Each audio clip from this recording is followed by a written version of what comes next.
informal dialogue has proven to be very interesting because we have received a long list of questions in just 4 days. What we will do is that I will call the representatives who send the questions to pose them themselves, and in the interest of everybody, I will please ask to be aware of the time constraint.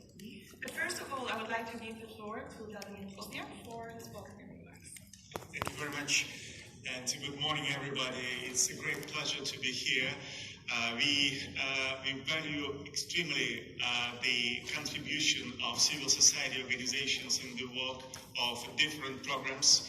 We have ongoing a lot of interactions with many of you in our normal routine work, but at the same time, we have the first ever opportunity to have such an excellent representation of different civil society groups in one room for this informal dialogue, and we are very grateful for NGO Vienna Committee for making this possible.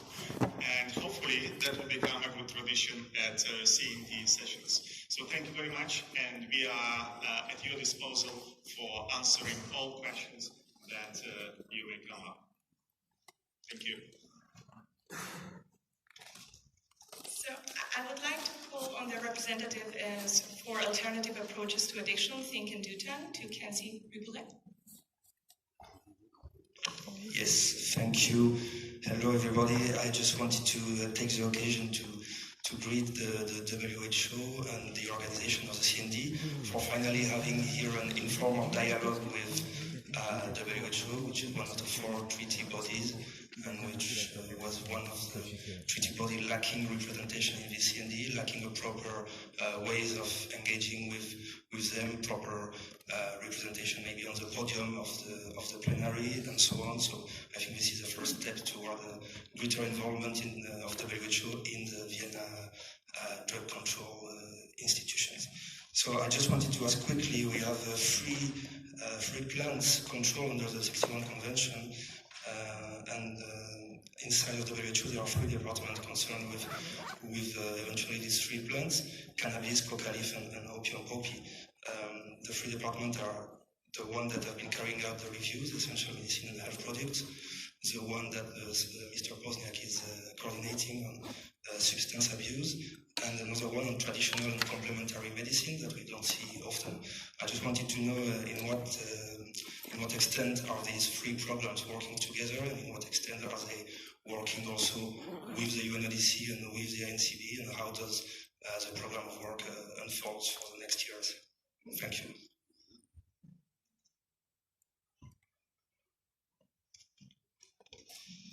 Thank you for the question, and thank you for the words of encouragement for WHO place and role in Vienna.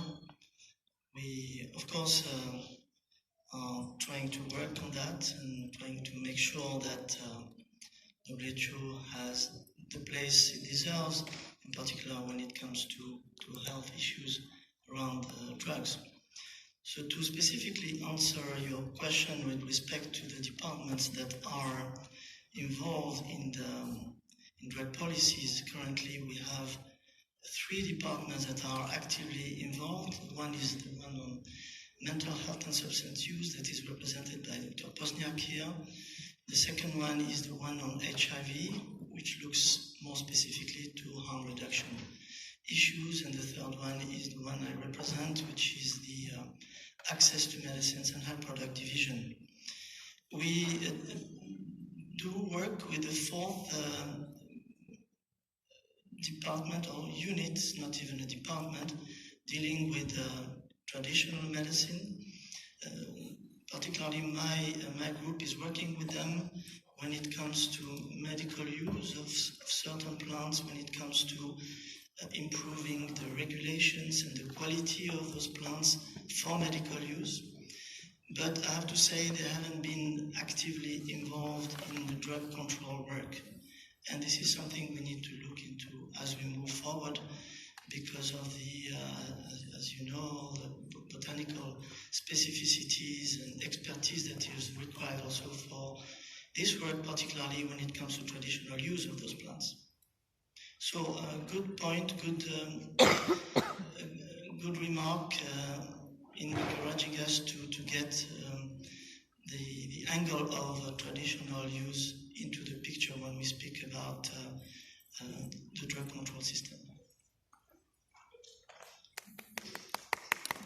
Thank you very much. I will now call the International Association for Hospice and Palliative Care, Catherine Pittis.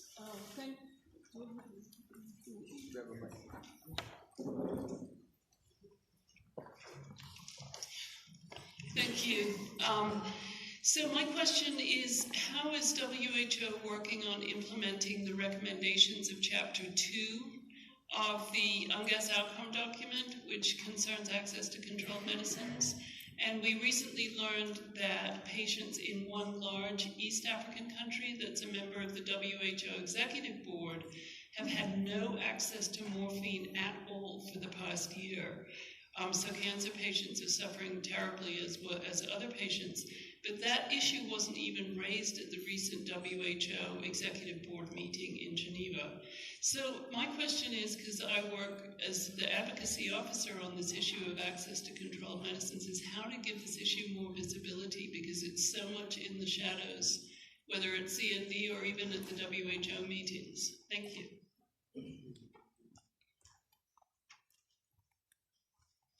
So thank you, Catherine, for this question. WHO is an organization that is issuing norms, standards, but also that work with member states to support member states, collaborate with member states in a number of health-related issues. So as far as the access to controlled medicines is concerned, there's been an important achievement that has been made recently in terms of the recognition of the importance of this item, which is that the WHO 13 Global Program of Work that has been developed in the last couple of years has now an indicator on availability of oral morphine, which is a major step towards recognition of the importance of oral morphine for the treatment of pain and for palliative care. Those indicators are important because this is how WHO work will be measured. The Global Program of Work is a framework for WHO achievements to be addressed in the next few years, and it's a commitment for WHO to work with the member states and partners to achieve some specific strategic targets, and one of them is the increasing the availability of oral morphine for pain and palliative care. So it's an important recognition, and WHO with its partner will have to take this strategic target very seriously. In terms of normative work of WHO, as it is mentioned in Chapter 2 of the UNGAS document, WHO is also in the recommendations requested also to regularly update the WHO essential medicines list, and this is what we are doing. There is a section on medicines that are specifically used for pain palliative care, but there are a number of essential medicines that are under control for other conditions, for neurological conditions, for mental health conditions, for obstetric conditions, and so on, and also for the treatment of dependence. So there is a quite broad range of medicines that are considered essential medicines and that are controlled in the WHO essential medicines list, which is a guide for good prescribing that countries can use. The second important normative work that is currently taking place is the revision of the WHO guidelines for ensuring balanced national policies for access and safe use of controlled medicines, including opioids. As you may know, the 2011 version of this guideline was withdrawn this year, and now we have embarked in the revision of this guideline based on new evidence, but also based on new policies in WHO for managing conflict of interest. So this is a very important piece of work that is being undertaken at the moment, and that is being targeted to country policy makers, program managers, experts, in order to develop and implement balanced policies for improving access to control medicines, but also their safe use.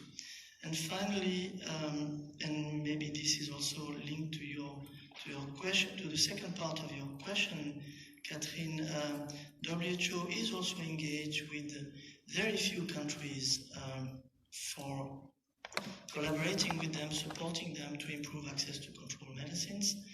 Those countries have been Democratic Republic of Congo and Timor-Leste currently. So where we are engaged with UNODC to support policy makers, but also to build capacity when it comes to prescribing and dispensing of control medicines, in particular for the management of pain. But again, being engaged at the moment in two countries, of course, is very little. And this is mainly due to the lack of financial resources that are provided to civil society groups, but also to international agencies to work collaboratively with member states to address this issue. So to answer your question about visibility, number one, in my opinion, it's about political will and political positioning of this issue. And you did mention that it was not addressed at the last executive board. The agenda of the executive board is defined by the WHO Secretariat, but also by the member states. So usually member states are the ones asking for agenda items to be addressed at the executive board, but also at the World Health Assembly. So therefore, there is a need for more political positioning on this issue of access to control medicines in general, but in particular for pain and palliative care. But number two, there is also a need for more financial resources to be provided to civil society groups and international agencies so that they can work more extensively with countries on this issue. Thank you very much. I now call on Slam Child Foundation Kenya, George Ochieng Odalo.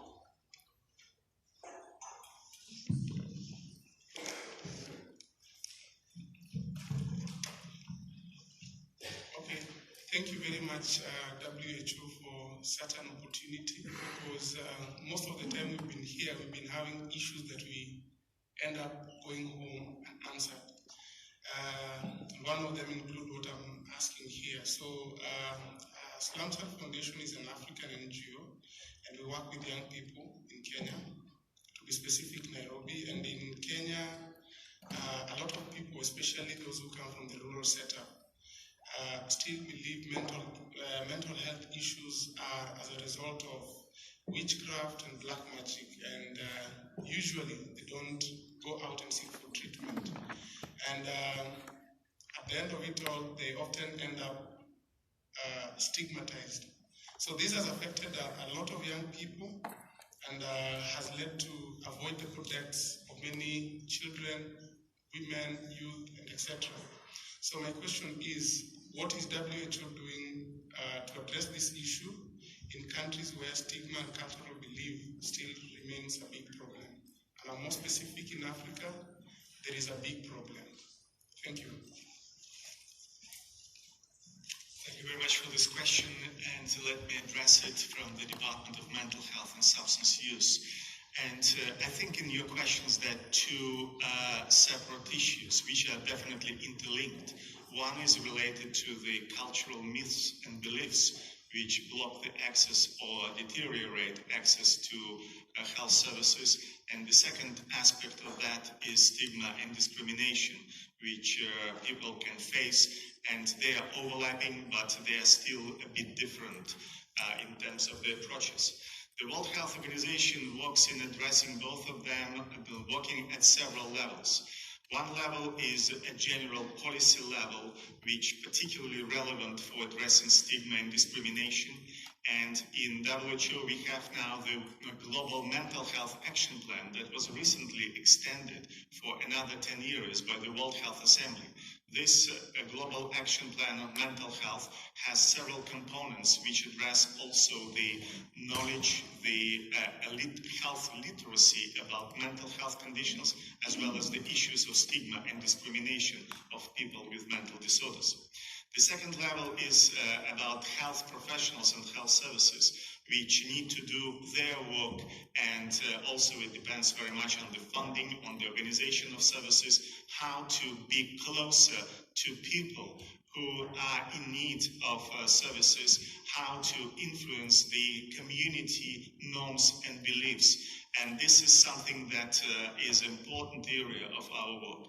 The last point is changing the myths, dismantling the myths, and changing the cultural beliefs which sometimes are far from what we understand from science about the conditions. And with this, I think it's absolutely of paramount importance to engage communities themselves and civil society groups which are active in the communities, as I believe your organization is. I think in this kind of work, WHO always engage with civil society groups, and we have the regional office in Brazzaville, which has one of the key responsibilities is a direct country support. In the headquarters, we more concentrate on normative, on policy, international policy dialogues, on policy guidance, on developing norms and standards. But when it comes, of course, we work also at the country level. But the main responsibility for addressing specific country level problems and issues are with our country offices and regional offices. And we work very closely with all levels of the organization. But again, this is what you raised, the complex issues, and we address these issues at different levels of guidance and engagement. Thank you. Thank you very much. I now call on Women and Harm Reduction International Network, Ruth Birgin. Yes, thank you. My question is about the WHO drug treatment standards, which we note apply a rather pathologizing disease model framework. And of course, we are concerned that this can cement or exacerbate stigma and discrimination. So my question is, does WHO include any monitoring or evaluation duty of care element in the application of the standards? Thank you very much for this question, and let me start with the words of appreciation, in fact, to many of you who provided comments on the initial draft of the international standards. We analyzed these comments very thoroughly, and I think we took care of most of them in the process of the revision of the document. Also, we had also an opportunity, which we appreciate greatly, of face-to-face discussions with some of the organizations, I think represented here, quite in-depth discussions on concerns expressed and on the positions of which we deal with when we are talking about standards for treatment of drug use disorders. We did extensive testing, which was quite remarkable for this type of document in 9 countries of the world, in terms of how these standards, first of all, to what extent they're feasible, to what extent they're useful for ensuring quality of care, to what extent they're acceptable, to what extent they can provide improvements in care. And we think that we achieved these objectives. We don't have a pure medical model of drug use disorders. We have a biopsychosocial model of drug use disorders, but it's impossible to deny or neglect the biological component, and a lot of medical treatments, including the opioid agonist pharmacotherapy, for example, for opioid dependence, is based on biological factors which are underlying the condition. So that's why I think we took, in the revised edition, we took a balanced approach in ensuring appropriate attention to psychosocial aspects, which are particularly prominent in community outreach, chapter of the standards, as well as to organization of services. We don't have a capacity or an intention to systematically monitor implementation of these standards in all countries, because it's definitely beyond our capacity. But we would kindly ask you if you have any signals or any evidence of these standards being used in violation of human rights or in promoting inappropriate treatment approaches or models of service delivery, please let us know. Let's communicate that to our colleagues here in Vienna, in UNODC Health Section.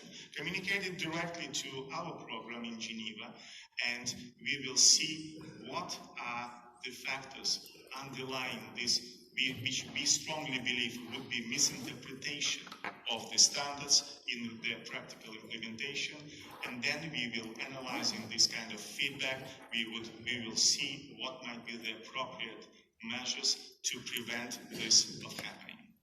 Thank you. Thank you very much. I now call on the Institute for Research and Development, UTRIP, and the Community Anti-Drug Coalition, CATCA, because they both submitted the question together. And I call on Matej Kosir or Irina Green. Thank you very much. Thank you for this opportunity. Our question concerns prevention. Considering that in most of the UN member states, prevention systems are not well developed and sustainable, very often substance use prevention depends on political will and motivation of individuals, especially at the local level. Such situation gives very little chance to develop long-term, sustainable and successful partnerships between authorities, public services and civil society organizations.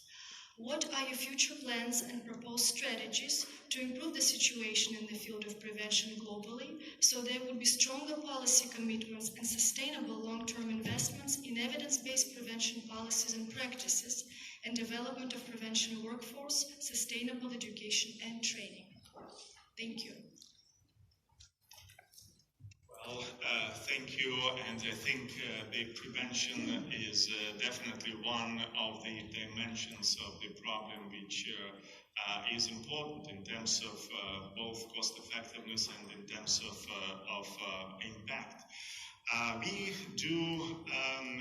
We have several activities which are directly linked to prevention of substance use, and with this regard, in the World Health Organization, we don't pay so much attention to legal status, international legal status of substances. We are concerned with all psychoactive substances across the boundaries of schedules, etc. So, because what is for us important is impact on health and how to prevent the negative consequences of substance use to health. In terms of prevention, in particular in drug area, we work with UNODC, and you know that the second edition of the international standards on drug prevention was done in collaboration with the United Nations Office on Drugs and Crime, when we provided methodological input to a revision of the standards, because in the World Health Organization we have a very strict our internal norms of developing recommendations for any interventions related in public health domain. At the same time, we also in WHO, we take an approach that prevention of substance use, particularly in children and adolescents, is to a large extent determined by non-specific factors which are common to substance use and mental health issues. That is why several interventions which are promoted by WHO are non-specific, and at the same time they have an impact both on mental health conditions and on substance use.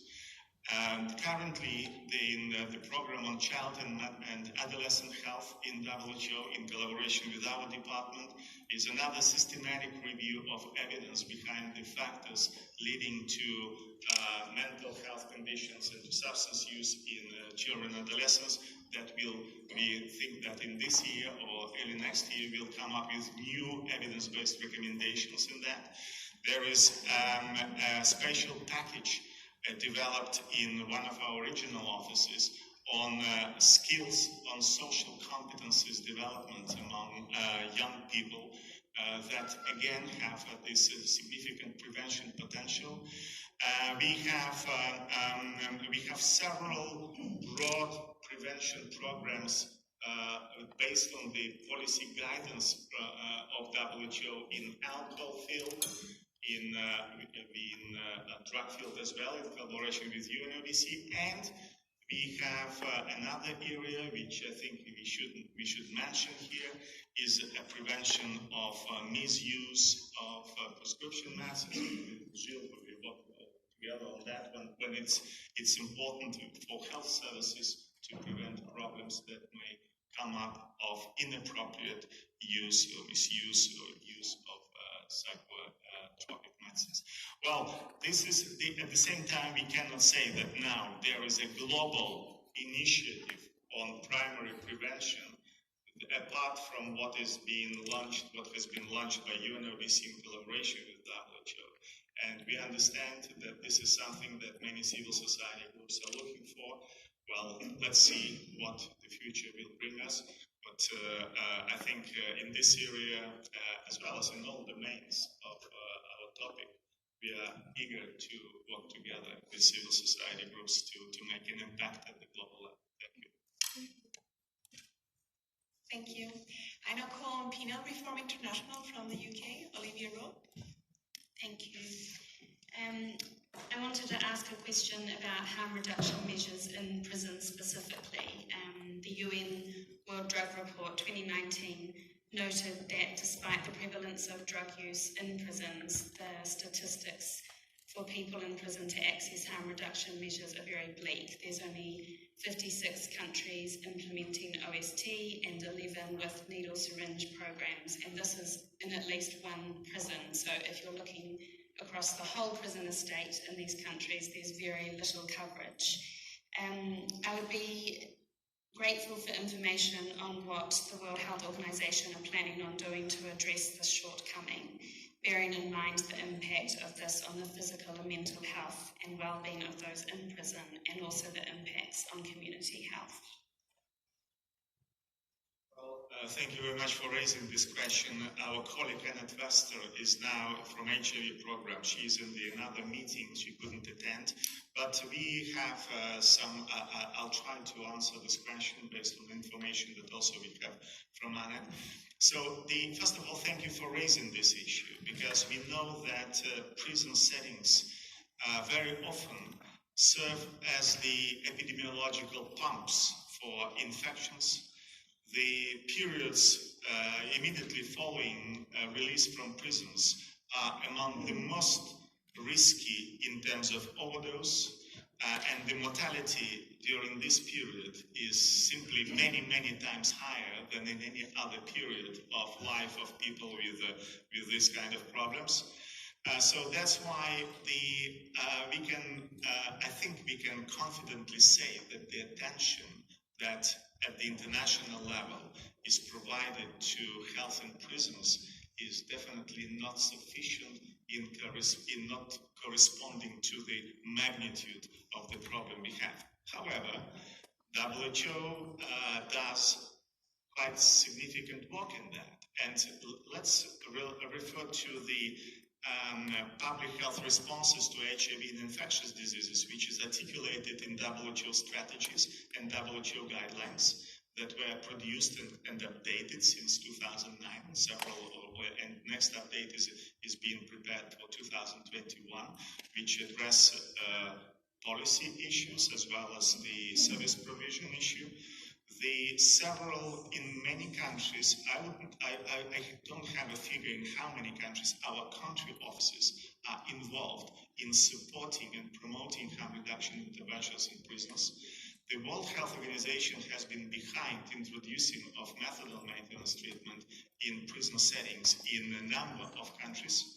In the European Regional Office, the WHO has a specific program, Health in Prisons, already for almost 20 years, which has some expansion of activities, some quiet periods, but this program is there. And several meetings, documents were prepared on overall health issues in prisons. We shouldn't forget, and this is something that I used to work in Copenhagen at some time, and one of the mottos that we had always is that when a person enters the prison, the person is deprived of freedom, but the person is not deprived from health. Nobody, in fact, in any court decision, said that this person should now be deprived of health and should not have any treatment and care. And position of the World Health Organization has always been that when it comes to provision of health services and treatment interventions in prison settings, they should be guided and provided by health professionals according to the norms and standards which exist in healthcare, in health systems. And that's, by the way, is one of the issues that we work again with UNODC on drug demand reduction projects when we address the issues of managing of substance use disorders in prisons. But also what we did quite a lot, and I think it's relevant to mention here, is all alternatives to imprisonment. So all the deviation schemes, all alternative schemes to prevent imprisonment of people who have health problems, and particularly who have drug use disorders, when you know they are first candidates to be imprisoned in many jurisdictions. So that's and of course the issue of criminalization of substance use and possession of drugs for personal use is a significant contributor to this problem. And WHO has a clear position on that. Thank you. Thank you very much. I now call on Turkish Green Crescent, Turkey. Ergin Büyük.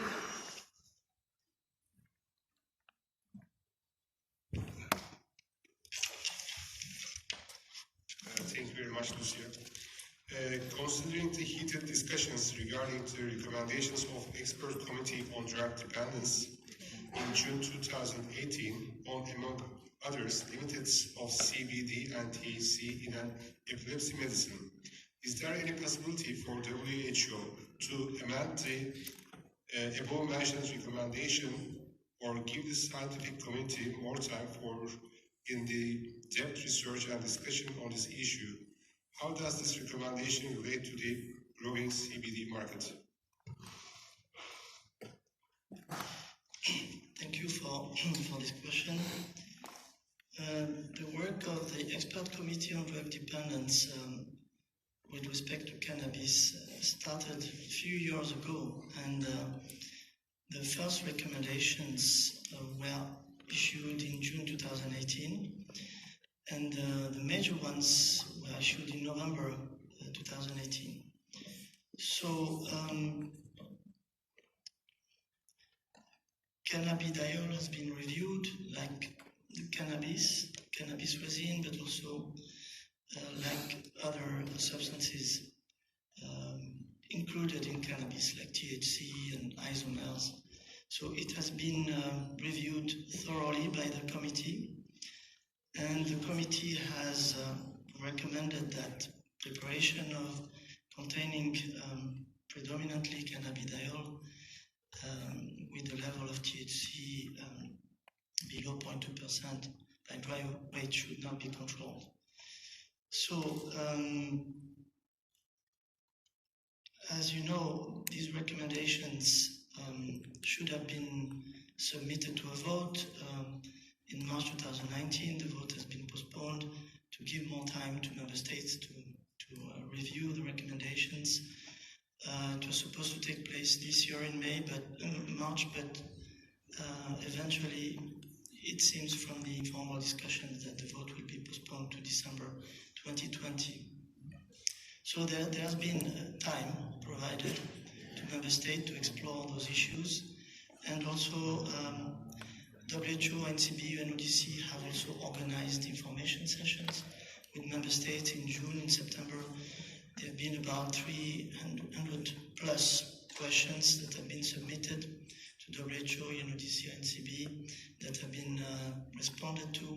So therefore, there's been a lot of exchanges on the work of the ECDD, on the reviews, including on cannabidiol.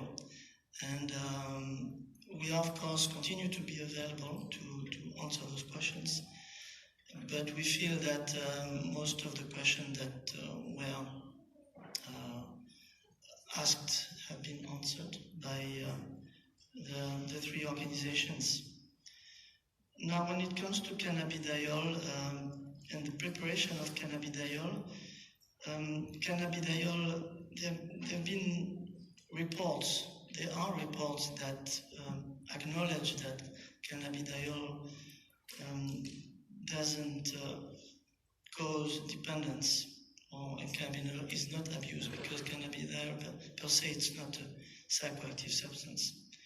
So, and there are medicines that are produced with predominantly cannabidiol and with traces of THC, and that are marketed at the moment in more than 30 countries. So therefore, and those have followed very stringent regulatory process, including clinical trials, that has led to the marketing of these medicines. And these medicines are marketed in the US and the EU, specifically for the treatment of resistant epilepsy in children.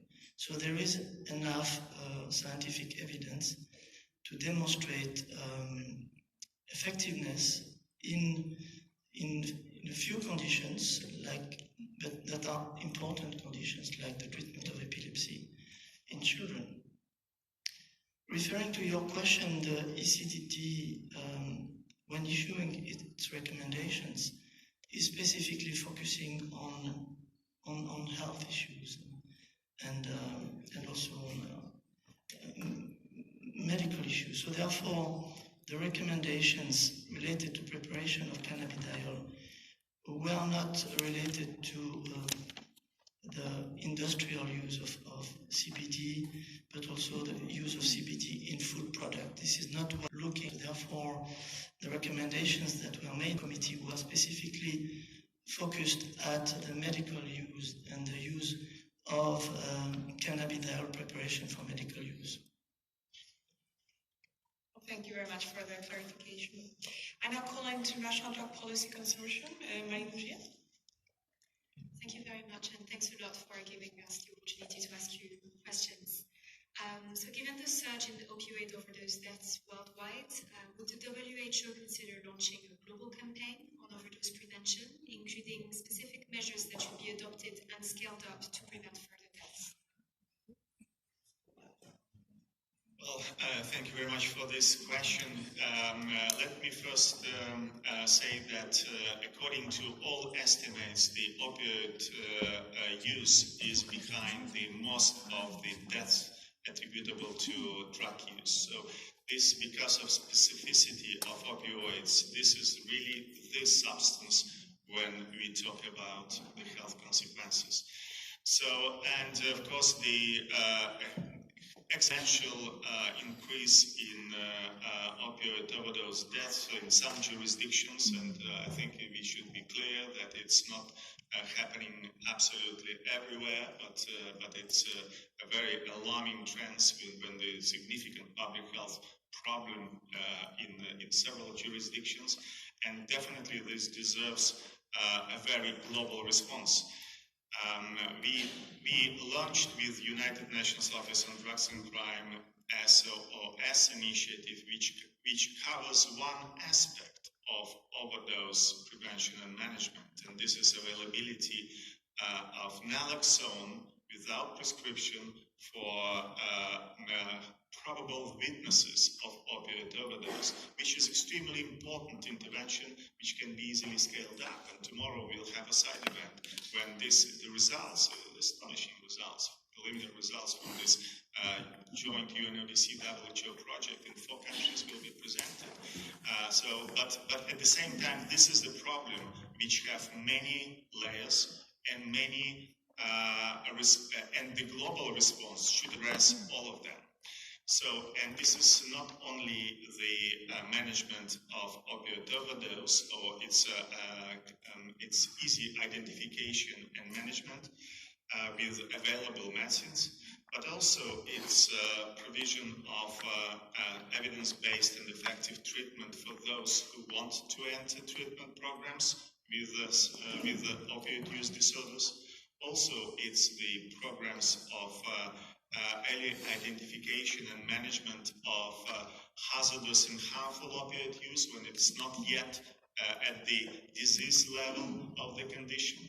It's also an issue of rational use of opioid analgesics for pain management, and WHO produced several guidelines on the pain management. Last year was the guidelines for pain management in cancer, using with opioid analgesics a significant part of that. Now there are several other guidelines have been, in addition to what Dr. Forte mentioned, have been under development to address rational use of opioid analgesics in healthcare sector.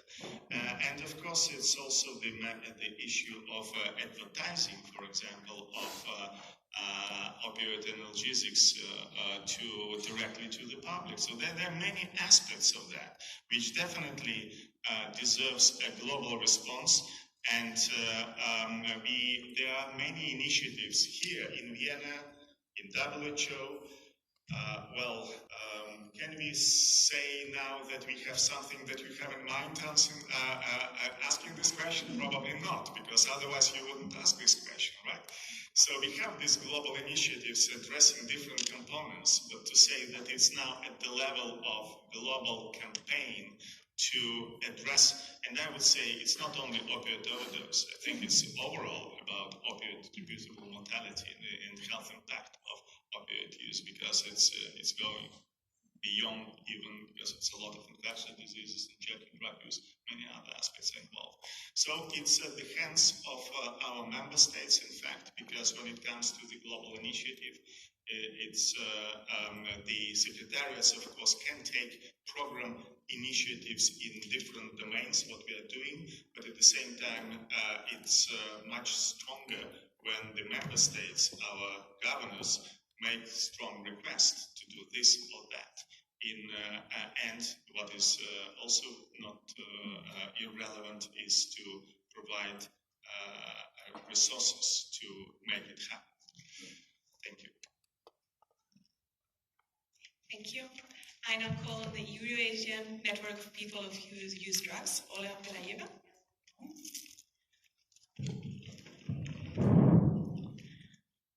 Hello. I'm here. We are here. The Quality of OST program in Eastern Europe, Central Asia region is often very low compared to WHO guidelines and principles.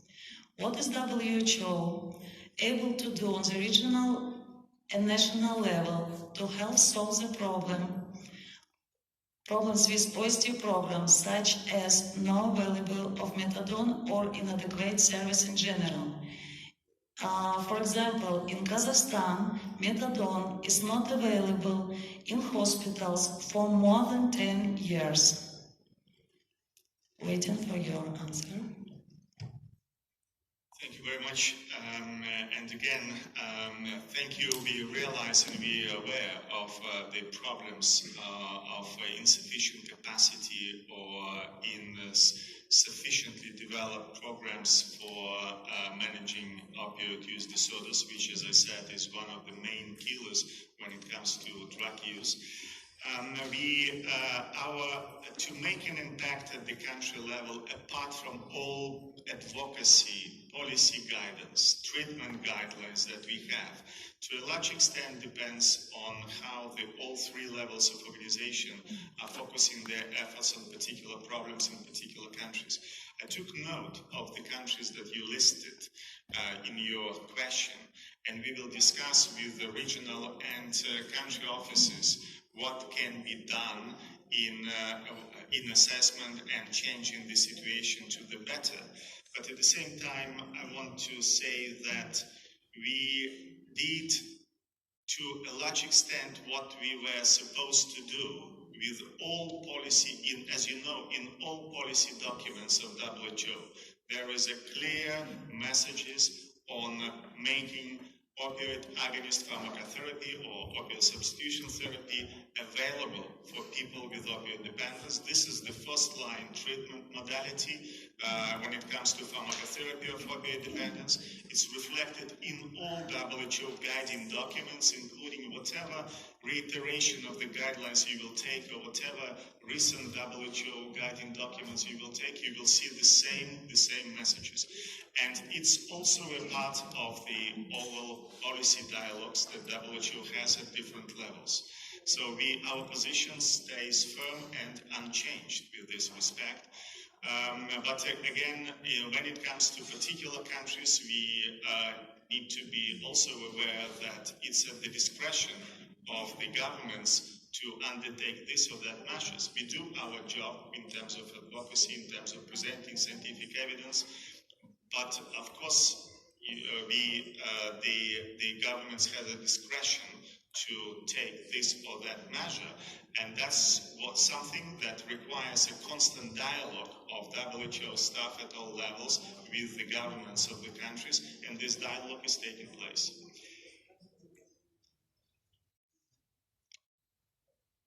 Thank you. I now call on Asociación Proyecto Hombre Spain to Elena Presencio. Thank you so much for this opportunity. Well, I am Elena Presencio from Proyecto Hombre, Spain. To what extent do member states deploy evidence-based and integral drugs policies and intervention to better counter the world drug problems, attempting to prevent strategies based on beliefs or perceptions which are not supported by scientific evidence? What role does WHO play to accelerate such process? Thank you. Well, this is a very broad and challenging question. What we can say is that the WHO does what is in WHO core functions and according to the WHO mandate to deal with this issue. In one of the reports of WHO Secretariat to our governing bodies, to the World Health Assembly, we identified 5 critical dimensions or elements of policies related to. One is prevention of drug use and vulnerability and risks. We discussed that already briefly. Another one is care for drug use disorders, and that's what we are doing with our guidelines, standards, the technical assistance to countries on developing these programs. Another one is prevention of health consequences of drug use or harm reduction interventions, particularly within the context of drug-related infectious diseases. And also we are doing what we are supposed to do in our core roles. We do on access to control medicines and the treaty-based function of WHO, we are doing that. And in all this, and surveillance and monitoring, in all these activities, WHO as a technical agency specialized in public health is fully based on the evidence that is accumulated so far to guide recommendations or decisions, and this is reflected in WHO norms and procedures for developing standards. We have till before 2007, we had procedures when it was enough to have a group of experts to come together to discuss and come up with recommendations. But WHO recommendations has significant impact in terms of many aspects of public health and of also socioeconomic development. That's why since that time we have very strict rules on developing recommendations which are based on very prescriptive. We need to follow all stages before starting with systematic reviews or actual any recommendations in which we need to specify what is the strength of recommendation, what is the type of recommendation, is it conditional, is it general, so there's several, and everything is prescribed. We need to address properly conflict of interest of experts which are participating in developing these recommendations. So we have very strict rules and procedures which are written in our documents. And of course we are doing that based on the scientific evidence, and that's a part of our role. We are talking about several information products. We are trying to provide the best available evidence on different aspects which I mentioned across these 5 dimensions that can be useful for policy dialogues, and we hope that they're used in the policy dialogues. Thank you. Being very conscious of time, I'm afraid I'm not sure we can do all the questions. We'll do 1 or 2 more if time allows, and we will ask maybe WHO if it will be possible to get written responses for the ones that we cannot cover maybe during this session. So now I call on Instituto Ria Mexico. Thank you very much for taking the time to answer our questions. My question is, does the WHO